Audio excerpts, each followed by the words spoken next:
Yes. One client would really like to be present tomorrow, Your Honor.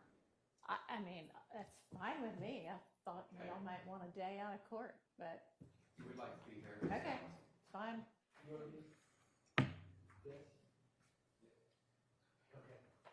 There we go. All right, well, y'all can be here too, but court will not be in session. Yeah, think? I mean, yeah, so, yeah, I don't want to go to Wright Street either. I want to be in jail. I want to be my lawyer. Hell nah. We want to be in this courtroom. We ain't got to worry about getting stabbed. So the DOJ basically came out with some stuff, and it was shocking and appalling. And I would love to play all 30 minutes of it, but y'all got stuff to do this Saturday, so we ain't going to do all that. I'm going to just cut to the part, not where the lady is, but where the guy is, because he goes more into depth about it. Man, they talk about them cats is in there strapped up, had shields and all of this stuff and everything. Basically, it looked like it was Leonidas and all them with swords and all this stuff. Raise your shield as high as you can.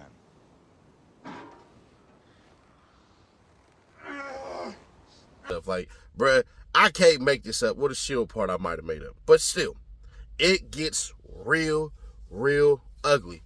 And then Sheriff Aback got something to say. We'll play his stuff too, but I'm going to dig in right after we get done. At the end of the day, people do not abandon their civil and constitutional rights at the jailhouse door. Jails and prisons across the country must protect people from the kind of gross violations and unconstitutional conditions that we have uncovered here. I'll now turn the floor over to U.S. Attorney Buchanan.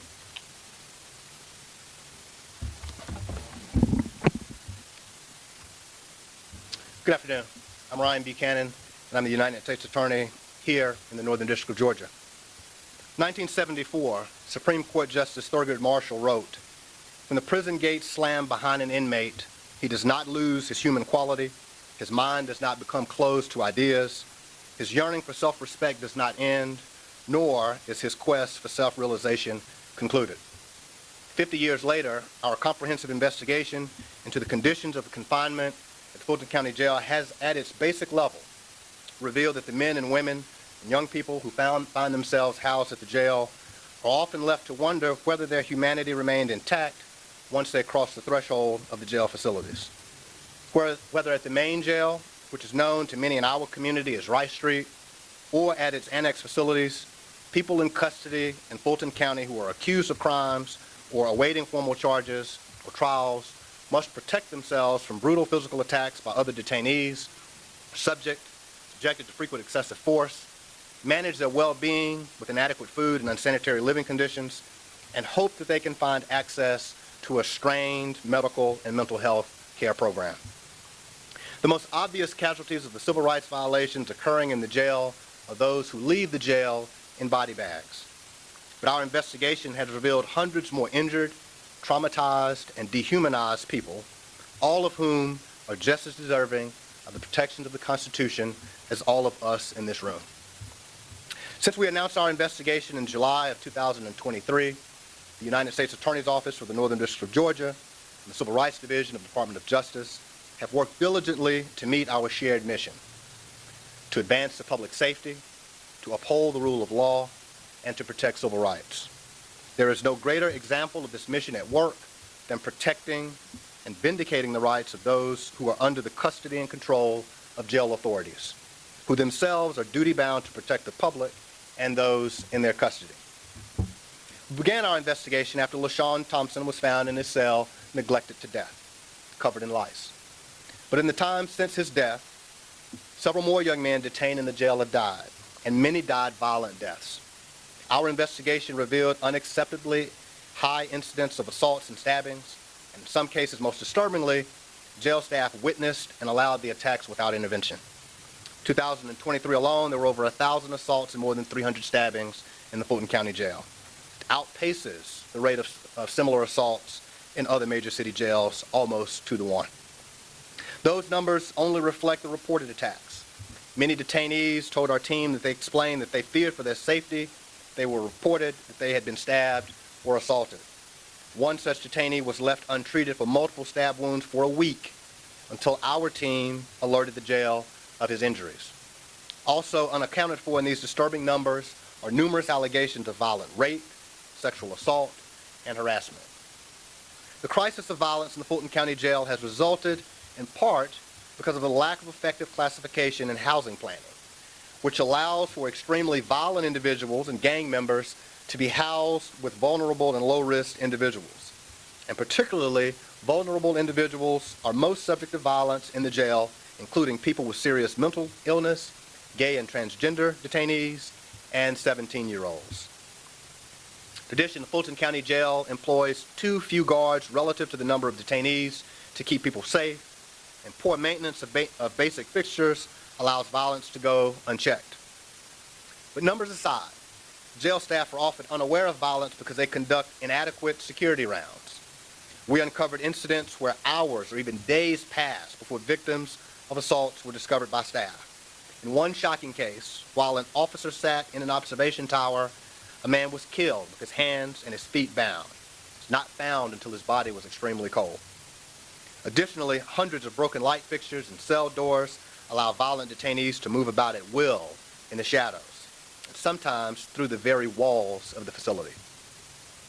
Equally alarming, men and women in the Fulton County Jail also experience violence from the staff. Our investigation showed that the crisis of violence, the lack of security at the Fulton County Jail, is paired with staff that resort to the use of force too quickly and too often. We found that staff were regularly deploying tasers and pepper spray without any warning, and for minor rule infractions like failing to hang up a phone quickly enough, yelling, or not putting items away as instructed. The rampant use of tasers is particularly disturbing. The risk of cavalier deployment of tasers is not just the temporary pain of electrocution. Detainees have been hospitalized with serious injuries caused by probes that are embedded in sensitive parts of the body, like the neck and even in the bone. The excessive use of force in the jail is not confined to a few bad actors. Officers lack policy and training guidance on whether and when force is appropriate, and when officers cross the line, the jail rarely holds them to account. In some cases, the policy is glaringly inconsistent with established use of force techniques. Written policies explicitly state that staff may deploy their tasers against suicidal or emotionally disturbed persons without any assessment of danger to themselves or to others. Staff are permitted to use force when a person interrupts their work, and the use of force reports and supervisor reviews bear this out. Supervisors rarely assess a need for the use of force if they do it at all. Perhaps most concerning, our investigation showed that even when the jail determines that an officer used excessive force, discipline is virtually non-existent. Those officers go back to their jobs to repeat the same conduct. Aside from the glaring risk of violence, detainees face the insidious threat of unsafe living conditions, constant exposure to rodents and pests, and an unsettling disregard for food safety. Detainees in the Fulton County Jail lack basic necessities, like working toilets and sinks, and are exposed to flooding, standing water, mold, and what can only be described as filth. Pests carrying bacteria and disease not only run rampant in food preparation areas, but have infested the bodies of the people in the jail, people like LaShawn Thompson. Earlier this year, our team was evacuated from a housing unit in the jail because of a lice outbreak. Given the high incidence of violence in the jail, the need for adequate medical and mental health care is critical. But Fulton County Jail has failed to provide constitutionally adequate care to the men, women, and young people in the custody of the Fulton County Jail in virtually all respects. For a time, because of the unsafe conditions in the jail, Fulton County's health care provider, NAFCare, nearly terminated its contract to provide medical and mental health services for fear that their staff would become victims of the dangerous environment without proper security escorts. The lack of security left an entire floor of the jail without adequate access to care because it was simply too dangerous for the health care workers to go inside. Medication and treatment are often impeded by flooding in a unit, power outages, and the unavailability of officer escorts. This lack of care in the Fulton County Jail has led to at least 17 non-homicide, non-suicide deaths in 2022 and 2023, a rate that is more than twice the national average since 2019. A detainee who reported chest pain later died of a heart attack. Jail failed to assess a man for rapid weight loss before he died much like LaShawn Thompson, who died after losing over 30 pounds in 3 months. These figures likely underreport the true death toll of people who were transported out of the jail to Grady Hospital and died outside of the jail walls. If someone dies in the jail, there's little or no effort by the jail to determine the root cause of their death. 75% of the people who have died in Fulton County Jail since 2021 had a current mental health diagnosis or a history of mental illness. Perhaps unsurprisingly, the mental health treatment options and suicide prevention practices are grossly inadequate in Fulton County Jail. Our team observed firsthand how custody staff deprioritize mental health issues and fail to respond appropriately to concerns. Requests for mental health treatment are delayed or ignored, and mental health staff are simply unable to provide the minimum standard of care for those who need it. Daily medication is often unavailable, and suicidal detainees are often isolated and locked in restrictive housing in lieu of treatment. And when people are released from the Fulton County Jail, they are frequently left without the medication needed to sustain their health, without notice to their families, and sometimes actively experiencing a mental health episode. This is not a recipe for ensuring the safety of these individuals upon release or the safety of our community, and it is constitutionally unacceptable. Finally, I'd like to speak about a population in the Fulton County Jail that many may not know exists, a population of 17-year-old boys and girls. All of the constitutional violations that I've discussed today apply with equal force to the young people housed at Rice Street and the annex facilities. The average stay of a 17-year-old in the Fulton County Jail is 392 days. In that time, they are particularly and uniquely at risk for violence, lack of access to mental health care, risk of suicide while in isolation in restrictive housing. During the team's tour of the South Annex, they learned the boys there were held in their cells for 22 hours or more, frequently. The girls housed at Rice Street fare no better. And to the extent that these young people require a kind of specialized educational programs that are called for by federal law, they are not getting them. In fact, no educational services of any kind are provided to the 17-year-old detainees in Fulton County. These young people deserve better.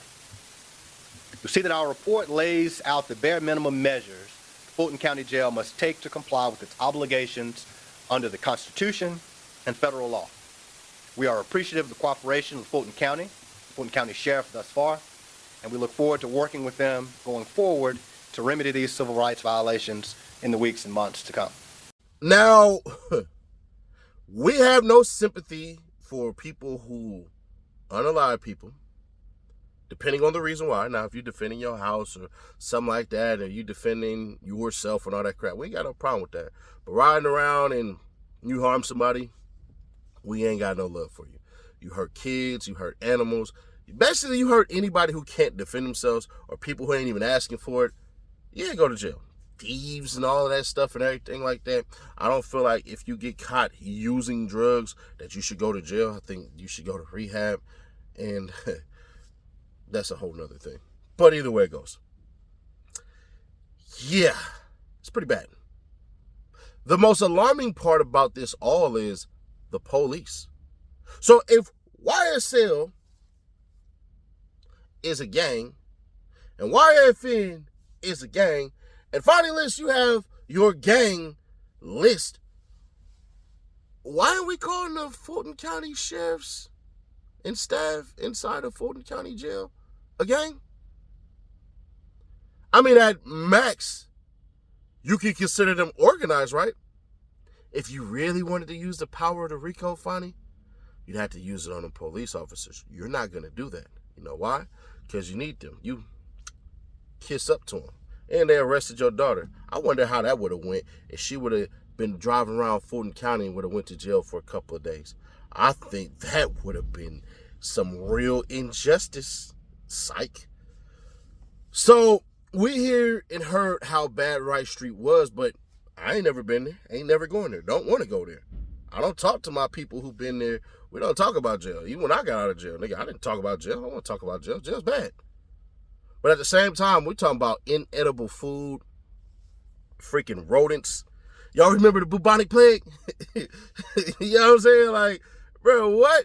So You have all of that crap going on, and I ain't gonna hold you. Some people before would have been like, they criminals, throw them away. We don't care about all that. But at certain points in time, your humanity has to be looked at. We do have to look at how we treat our citizens. We do have to look at how we treat people in general, because if we're going around, and I'm not saying us in general, but the people who are in higher up positions are to go around and basically use their power. We can't usurp their power and be like, nah, you can't do this, you can't do that, unless it calls for stuff like this. Rice Street needs to be demolished. Needs to be broken down, needs to be modernized, because from what we just heard in that report, you can't fix that. Remember the quote unquote, well, I won't say the quote unquote, that's terrible. Remember the Uvalde shooting in Texas? You know what they did with the school? They just demolished it. They said, we can't bring nobody through here, bro. It's too bad. The memories are too strong and all of this stuff. And I 100% agree. But in this instance, as far as Rice Street goes, they got to create something else. They just do. Now, what they should create is a better jail, of course, but that goes without saying. And I would say anybody who has had a family member in jail, we don't know what they're going through. They hide a lot of stuff. They do. They talked about a dude who got stabbed and basically didn't get seen for days.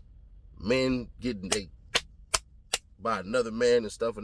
He's Johnson. Just turned his butt up, and I called him, and I dramatized it. I said, oh, god damn, what's that, a tree trunk coming out of your ass, nigga? But either way that goes, what the hell? This ain't supposed to be how jail is supposed to be ran. Remember what Lil Woody said when he said this? June 10th, they questioned me. I was at the verge of losing my mind, because every time I come outside, they keep locking me up. They got me. They did it. They held me in the interrogation room for a whole day, probably. I don't know. They put me right back in Rice Street, put me right back behind all these doors. They constantly kept doing it to me. Now, I mean, like, I don't, at this point, like, man, I'm tired of keep reliving this stuff. I'm tired of it, man. I'm sitting right here. I got cramps, man. I got knots in my stomach, man. I haven't ate nothing. I tried to eat yesterday. I haven't ate today. Y'all sitting up here. I asked for a break. I asked. I'm in pain right now. I understand it might be my fault. I'm telling y'all, I made it up. I lied. Damn, man. This is crazy. I'm telling y'all, my stomach hurting, man. Well, with the Honorable Court's order, we're going to be leaving in a little bit of time. Can you try to just listen to the JW 240EE that I just said?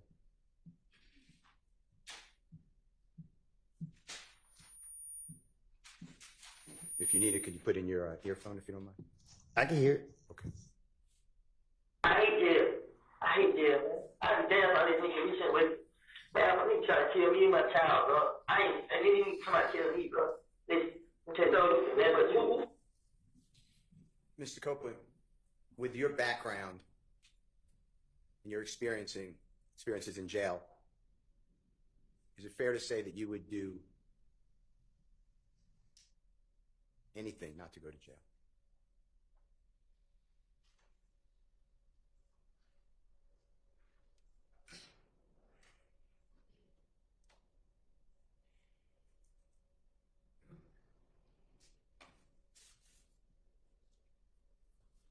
Mr. Copeland, can I ask you a couple of questions? I'm listening. Okay.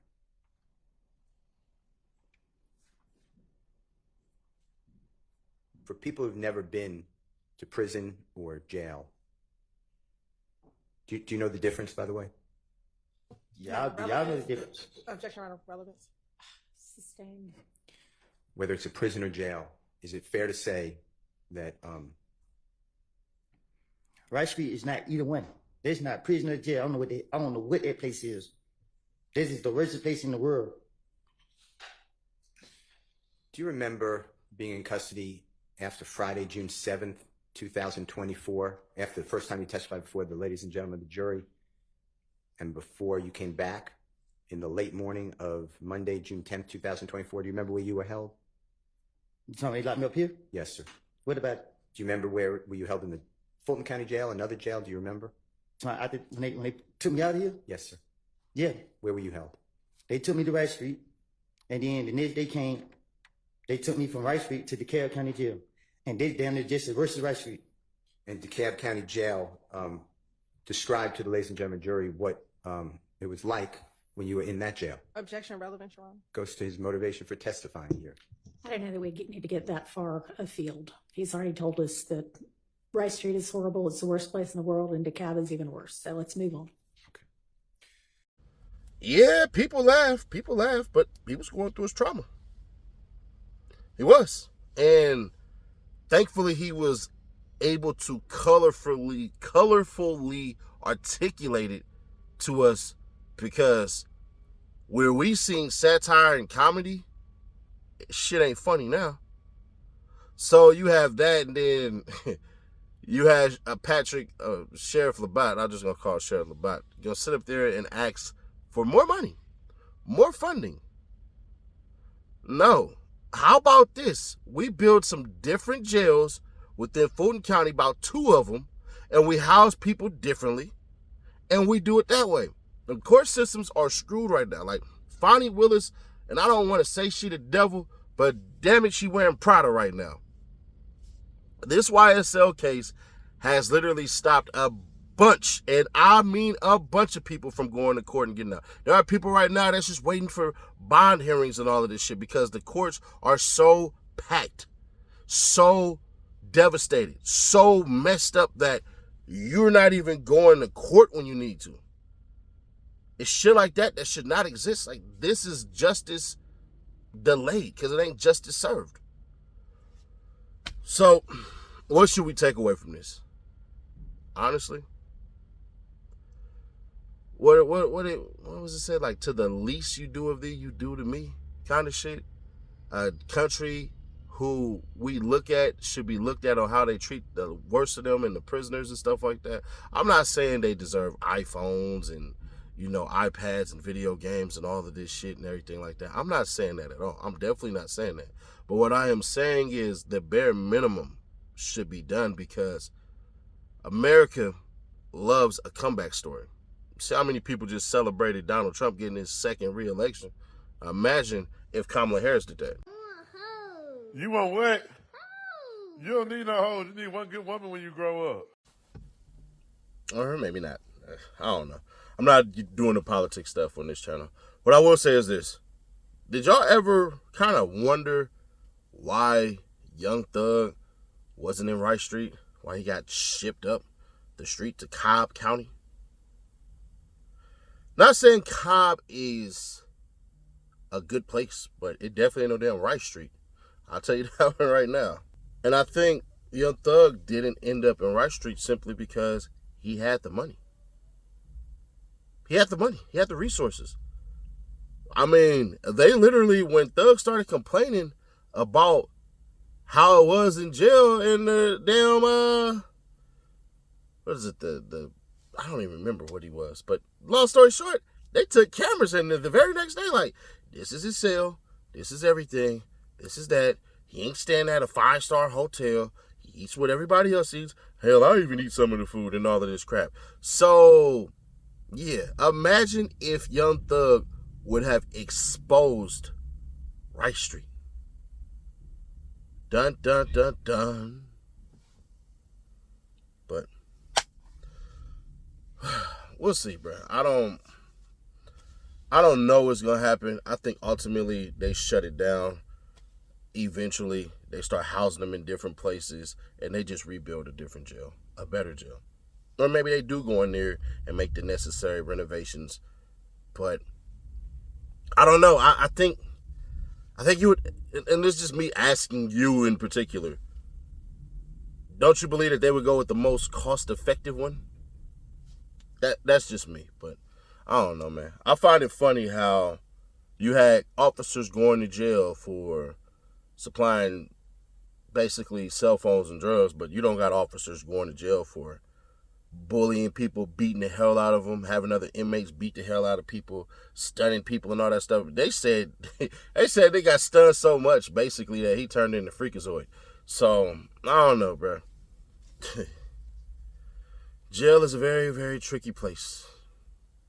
And I often say all the time that We need more black people to become police officers, more black people to become politicians, and all these service stuff like chiefs of police, firefighters, and all this crap. But at this point in time, it don't matter what color you are. It's just corrupt all the way around.